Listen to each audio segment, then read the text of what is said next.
we are going to discover the first phase in the Hermetic Art of Memory.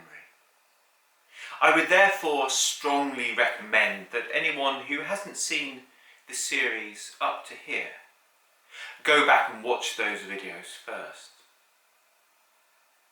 This will give you the best foundation to get the most from what I'm about to say. I would like you to consider this video to be your initiation into the Hermetic Art of Memory. To visualize clearly everything which I describe, and to press firmly my words into your heart so that you can take them with you into life.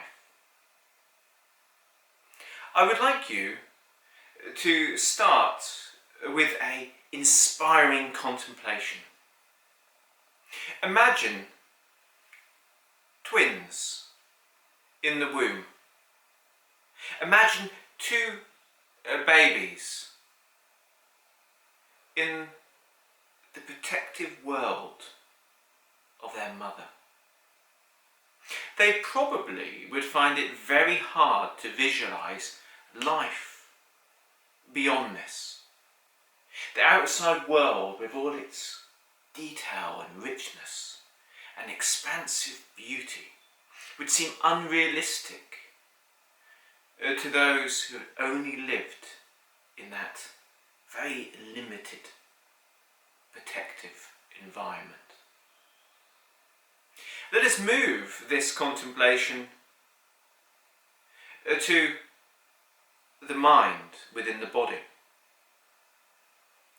It would be quite similar if you were to ask someone to consider their mind living without the brain in which it rests and the body which supports it. But let us dare to dream of a consciousness developed within a human which could go beyond and even without a body. Think of the strength of that consciousness, the purity. Imagine how integrated it would need to be. Think of how firm the impressions of memory, of consciousness, and how clear the awareness would need to be. Imagine that as this consciousness was developed, it became stronger, more dense and powerful. Imagine it almost as a tangible reality in itself, as the connections and abilities all shine forth.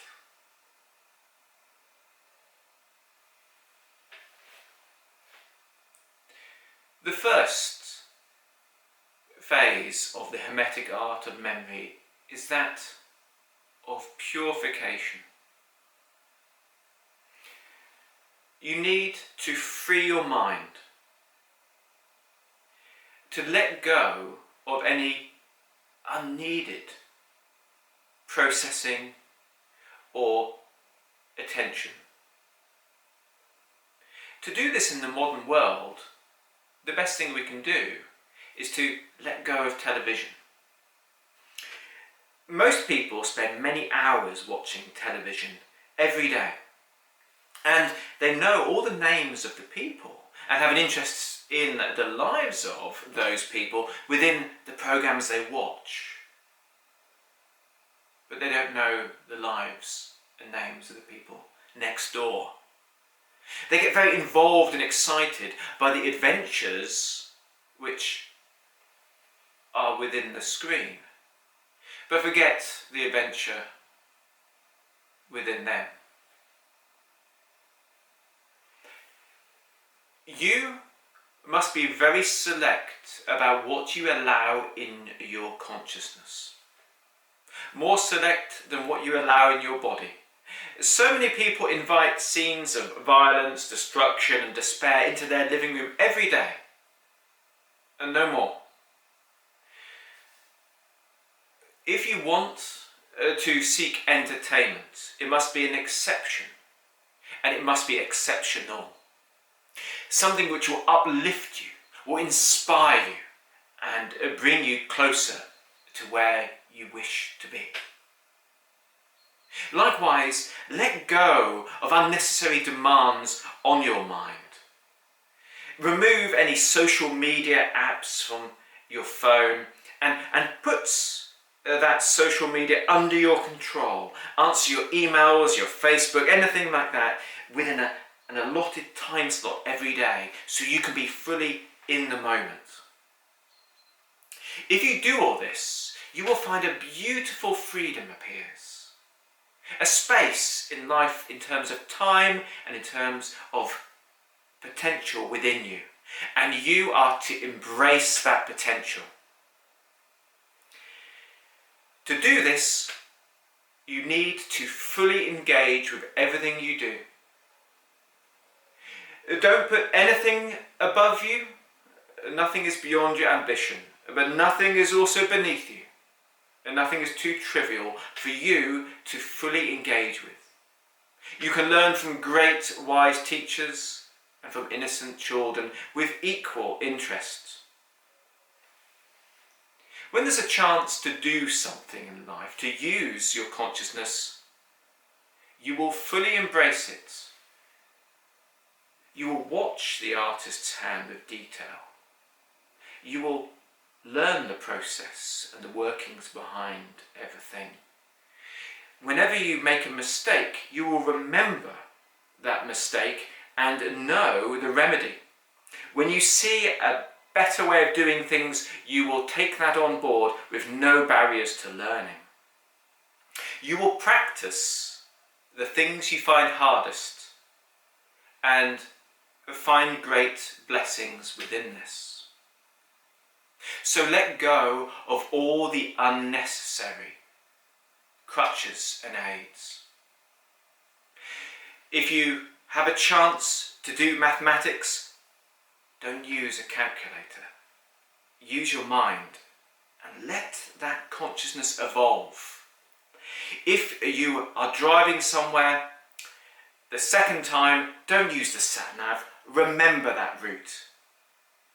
Start using your memory, your imagination, your will and your ability in everyday life. View the whole of existence as a chance to evolve the consciousness in the way we mentioned.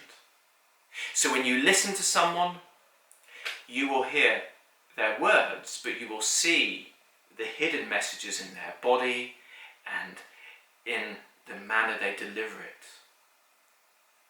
You will train your observation and you will train your memory. So, if you need to write something down, this is an opportunity to learn it. If someone gives you a list of things to go and get, remember that list. As a general rule, if you have to look up a piece of information 3 times, then it's time to take a specific focus on that and to write it within your memory. Places, things, passwords, phone numbers. These are all opportunities for you to learn to make imprints within your consciousness. You will develop this ability to its full, and other benefits will start to shine forth. Soon you will see that many of the mental processes that we see as very separate are interconnected. The mental impression of a strong force of will before something brave or athletic. the inspiring flash of a mental imprint, of an artistic creation. The detailed guiding of something careful or delicate to perform. All are impressions of consciousness. All, like memory, are formed within the mind by your will. When you start to see and sense these specific imprints, talents start to appear, and you will become better at getting better at things. Then you know you have mastered the first phase of the Hermetic Art of Memory. My name's Martin Faulks, and may this video be of great inspiration for those who are ready to embark on this journey. Until next time, let's let every word, thought and action count.